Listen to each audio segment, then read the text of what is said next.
నమస్తే రమగారు. నమస్తే జయ.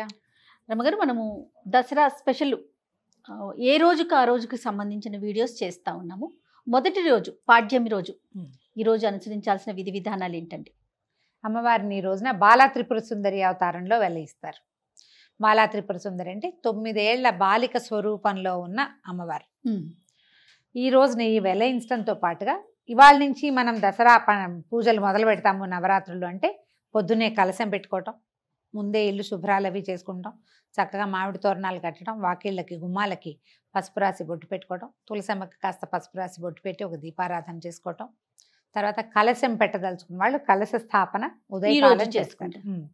కలశం పెట్టడము, అఖండం పెట్టదలుచుకుంటే అఖండం కూడా ఒక చిన్న మంచి మూకుడు, పెద్ద సైజు మూకుడు తీసుకోవటం, దానికి పెద్ద ఒత్తి, దానికి సరిపడా కొంచెం లోపల 2-3 చుట్లు వచ్చి పైకి ఒత్తి వచ్చేలాగా పెట్టుకోవాలి. కరెక్ట్ గా వేసామనుకో ఒత్తి ఇదైపోతుంది కదా, కొడి తీసిన కొద్దీ ఒత్తి చిన్నదైపోతుంది. అట్లా కాకుండా మెలిపెట్టిన వత్తిని ఒక 2 రౌండ్లు లోపల నూనెలో ఉండాలి, ఒక్కొక్కస పైకి రావాలి. మనం ఇది తీస్తున్న కొద్దికి సరిపోతుంది అనమాట. తర్వాత మా మూకుడులో చక్కగా నిండుగా ఆజ్యం పోస్తారు. మీరు నెయ్యి పోయదలుచుకున్నారో నూనె పోయదలుచుకున్నారో మీ విధానం పోసుకోవటము, వెలిగించి ఒక చోట కదలకుండా జాగ్రత్తగా రక్షించగలిగే ప్రదేశంలో, చిన్నపిల్లలు ఉండకూడదు, గాలి తగలకూడదు, ఇతరత్ర నడిచే వాళ్ళ బట్టలు రెపరెపలు వస్త్రాలు తగలటము లాంటివి జరగకూడదు. అట్లా చక్కగా మంచి ఏర్పాటుగా ఒక చోట అఖండం వెలిగించి పెట్టుకోవటం, అఖండం పెట్టడము. తర్వాత ఈ కలశ స్థాపన చేసుకోవటము, ఒక వినాయకుడిని పెట్టుకుని చిన్న పసుపు గణపతిని చేసి వినాయకుడిని ఆవాహన చేసి తర్వాత విసర్జన కూడా చేసి పక్కకు పెట్టుకోవటం. అప్పుడు అమ్మవారి ఆరాధన మీరు ఏ పటం పెట్టుకోదలుచుకున్నారో ఒక పీట మీద, ఒకవేళ ఈ కలశం పెట్టము ఒక పీట వేసుకుని, లేదా మనకున్న రెగ్యులర్ దేవతార్చన ఎక్కడుందో అక్కడే ఈ అమ్మవారి ఫోటో మీరు ఏది పెట్టుకుంటున్నారో, సాధారణంగా పెట్టుకునే ఫోటో ఏంటంటే మనకి అమ్మవారి ఇట్లా కూర్చుని ఉంటుంది, పరమేశ్వరుడి మీద కూర్చున్నట్టు, అటు ఇటు సరస్వతి లక్ష్మి ఇద్దరు విసురుతున్నట్టుగా ఉండే పరివారంతో ఉన్న లలితా పరమేశ్వరి పటాన్ని అయితే బాగుంటుంది. మొత్తం అన్ని అవతారాలకి మనకి ఈ ఫోటో సరిపోతుంది. ఈ ప్రతిమ విశేషం ఏది ఉందో ఫోటో కానీ ఇంకో చిన్న ప్రతిమ కానీ పెట్టుకోవటం. తర్వాత అన్ని పువ్వులు అన్ని సిద్ధం చేసుకోవటం. ఏ రంగు వస్త్రాలు వేస్తాం రమ్మగారు? సాధారణంగా పింక్ మనం వేసుకున్న లాంటివి మంచిది.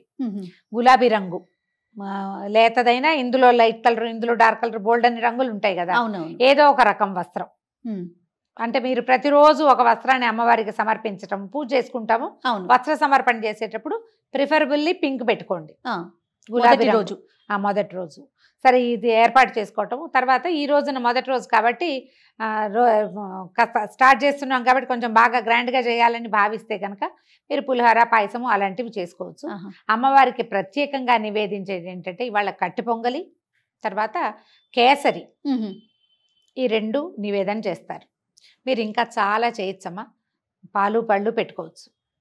ప్రతిరోజు నియమంగా పెసరపప్పు నివేదన, పెసరపప్పు నానబెట్టడము, దాన్ని నివేదించటము, తర్వాత ఏమో పానకం చేసి పెట్టడము. మనము ఈ అమ్మవారి తాలూకు ఏ స్తోత్రం చదివినా కూడా అమ్మవారిది నామాలు పవర్ఫుల్. ఈ అంత పవర్ఫుల్గా ఉండే శబ్దాన్ని ఉచ్చరించడం వల్ల ఏమవుతుందంటే మన చుట్టూతా ఉన్న వాతావరణంలో ఒక రకమైన వేడి పుడుతుంది. ఏదైనా సరే ఏ అమ్మవారి నామం అయినా కూడా దాంట్లోంచి ఒక ఉష్ణం వెలువడుతుంది, వేడి వెలువడుతుంది అని చెప్తారు.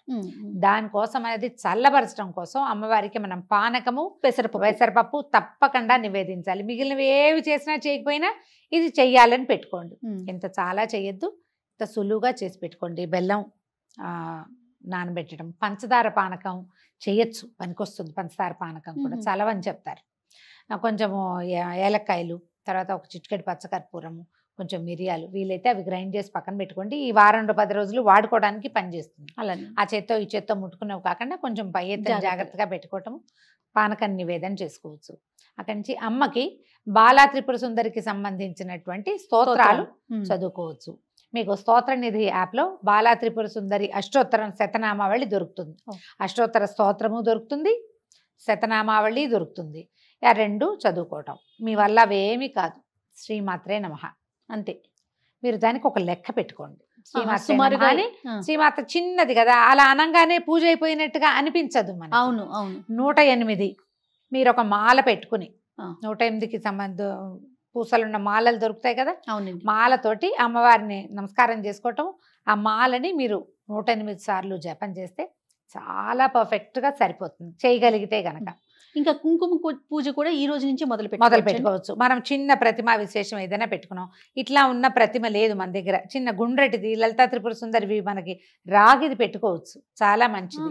వెండిదో లేకపోతే పంచలోహాలదో, బంగారు రూపు ఏదైనా లక్ష్మీ రూపు ఉందనుకోండి మన దగ్గర, దాన్నే త్రిపుర సుందరిగా భావించి బొట్టు పెట్టి పెట్టుకోవచ్చు.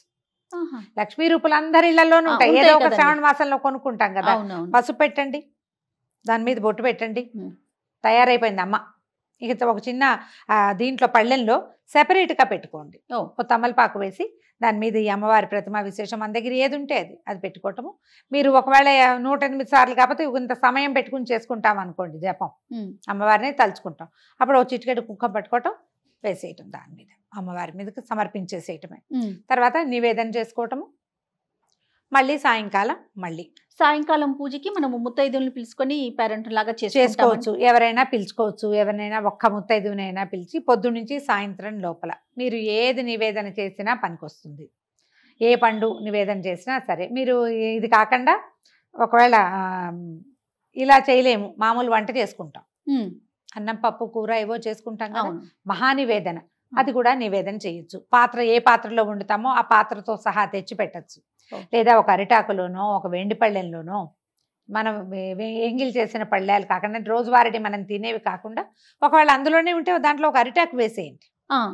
అరిటాకులో ఈ చక్కగా అన్నము కూర పప్పు వేయటము, దాని మీద కొంచెం నెయ్యి వేసి ఒక చిన్న బెల్లం ముక్క, ఒక చెంచాడు పెరుగు వేసి చక్కగా నివేదన చేయండి. పూర్తి స్థాయి ఆహారం వచ్చినట్టు. కాదు రమ్మగారు, మనం ఇంట్లో తయారు చేసుకునే ఆహార పదార్థాల మీద కూడా బెల్లము నెయ్యి వేస్తే గనక అది పూర్ణ నివేదన కింద మనం ఇంకేం లేదు, ఒట్టి అన్నమే వండేవు నువ్వు, అన్నమే ఇంకేం వండలేదు, ఒట్టి అన్నం మీద కూడా ఓ బెల్లం ముక్క పెట్టడం, కొంచెం నెయ్యి వేయటం, ఇది పూర్తి నివేదన కింద అవుతుంది అన్నమాట. ఇది సమర్పించుకోవటము, ఒక నమస్కారం చేసుకోవటం.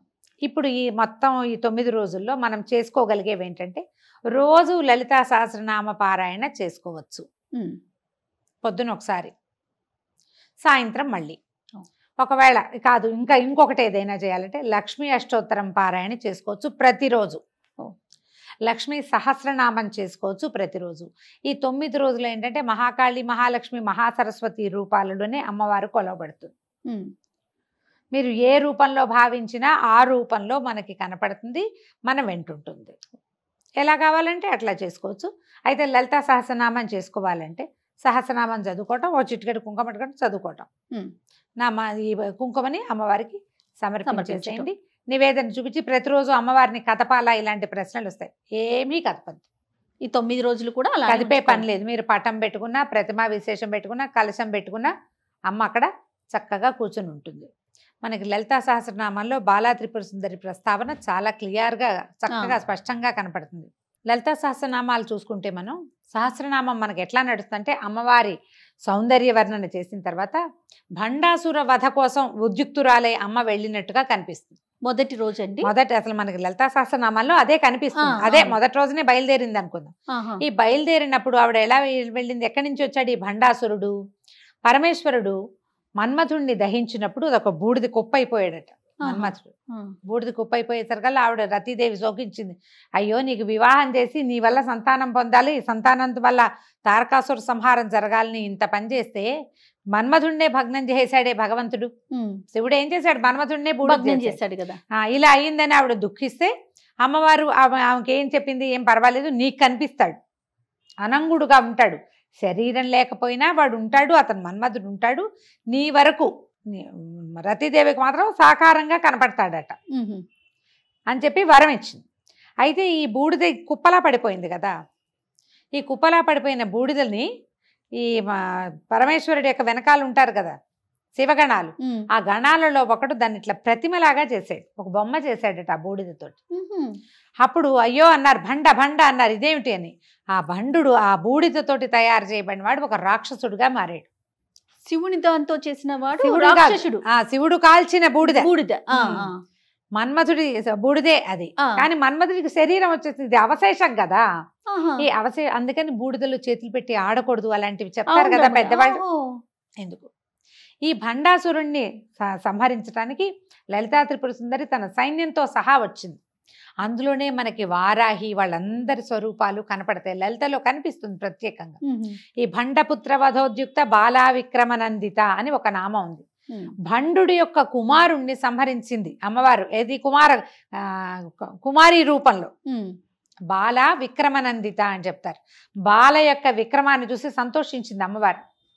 అమ్మవారి పుత్రికగా చెప్తారు ఈ బాలా త్రిపుర సుందరిని. మనం ఏమనుకుంటే ఆమె యొక్క బాలిక రూపం అనుకుంటాము. ఇట్లా చూపిస్తారు. మనం ఎట్లాగైనా చేయొచ్చు. ఓకే. అయితే ఈ రూపాన్ని మనం ఎట్లా ఆలోచించాలి? ఒక 9 సంవత్సరాల చిన్న కన్యకా స్వరూపం. మనకి ఫోటోలు కూడా కనిపిస్తాయి. చక్కగా పట్టుకుని వస్త్రాలు అవి చాలా ముచ్చటగా ఉండి లంగా జాకెట్ వేసుకుని జడ ముందుకు వేసుకుని ఉన్న బాలా స్వరూపం ఎంత అత్యద్భుతంగా ఉంటుందో. అవును. అమ్మవారి యొక్క ప్రార్థనా శ్లోకం ఏదైనా ఒకటి తీసుకుని బాల చదువుకోవచ్చు. నెంబర్ ఆఫ్ టైమ్స్ మీరు 108 పెట్టుకోండి. ఒక శ్లోకం చెప్తారా రమ్మగారు? చెప్తాం. అరుణ కిరణ జాలై రంజితా సావకాశ విధృత జపవటీకా పుస్తకా భీతిహస్త ఇతర కరవరాఢ్య ఫుల్ల కల్హార సంస్థ నివసతు హృది బాల నిత్య కళ్యాణశీల. ఇది ఒక శ్లోకం. ఇందులో ఇంకొకటి ఉంది. మాలాశ్రుని పుస్తక పాశహస్తాం బాలాంబికాం శ్రీలలితా కుమారీం కుమార కామేశ్వర కేళిలోలాం నమామి గౌరీం నవవర్ష కన్యాం. శ్లోకంలోనే నమామి గౌరీం నవవర్ష కన్య, 9 ఏళ్ల కన్యకా స్వరూపంలో ఉండి కామేశ్వర కేళిలోల, కామేశ్వరుడితోటి ఆడుకునేందుకు సంతోషించేటువంటి అమ్మని నేను కొలుస్తాను. శ్లోకంలోనే చెప్పబడింది. ఈ 9 ఏళ్ల కన్యకా స్వరూపంలో ఉన్నటువంటి బాలని ఈ తొలి రోజున మనం అర్చన చేస్తాం. మీరు ఇదంతా చెయ్యం. ఒట్టి నమస్కారం, దీపారాధన చేయండి, పంచోపచారాలు చేయండి, దీప ధూప నైవేద్యాలు అంతే. మధ్యలో గంధ పరికల్పన, పుష్పం కానీ గంధం కానీ పరికల్పన చేయండి. పువ్వులు పెట్టండి. పువ్వులు పెట్టడం, దీపం ధూపం నైవేద్యం, నమస్కారం. ఆ నమస్కారంతో ఏదైనా ఒక్క ప్రార్థనా శ్లోకం. ఈ ప్రార్థనా శ్లోకం నేను చెప్పింది వివరంగానే వినపడుతుంది కాబట్టి ఇదే మీరు 11 సార్లు, 21 సార్లు, 40 సార్లు లేదా 108 సార్లు చక్కగా సాకల్యంగా చదువుకోవచ్చు. మంచి ప్రార్థనా శ్లోకం. ఈ శ్లోకాన్ని నేను ఎక్కడి నుంచి తెచ్చానంటే వేములవాడ రాజరాజేశ్వర స్వామి దేవస్థానంలో ఒక గోడ మీద శిలాఫలకం మీద ఉన్నాయి ఈ 2. ఓహో. నేను ఎప్పుడో వేములవాడ వెళ్ళినప్పుడు కనపడేసరి కదా తెచ్చుకున్నాను నేను. అదే నాకు విడిగా ఎక్కడ పుస్తకాల్లో ఇవి కనిపించలేదు. మీకు ఎక్కడైనా దొరికితే అది చదువుకోండి. స్తోత్రనిధి యాప్లో బాలాంబికది మనకి అష్టోత్తరం దొరుకుతుంది. అష్టోత్తర శతనామావళి చెప్పుకోండి, పువ్వులు సమర్పించండి, నమస్కారం చేసుకోండి. సాయంకాలం ఇదే మనం రిపీట్ చేస్తాం. ఉదయం ఒట్టిగా నమస్కారం చేసుకుని లలితా సహస్రం ఏదో చదువుకుంటే సాయంత్రం ఈ విశేష సేవ ఉంది కదా, ఏదైతే మనం బాలాంబికకి చేసుకుంటామో అది చేసుకుని నమస్కారం చేసుకోవటమే. మళ్ళీ రేపొద్దున ఇంకొక దేవతామూర్తిని అర్చన చేసుకుంటాం. సంతోషం రమ్మ గారు. నమస్తే. నమస్తే.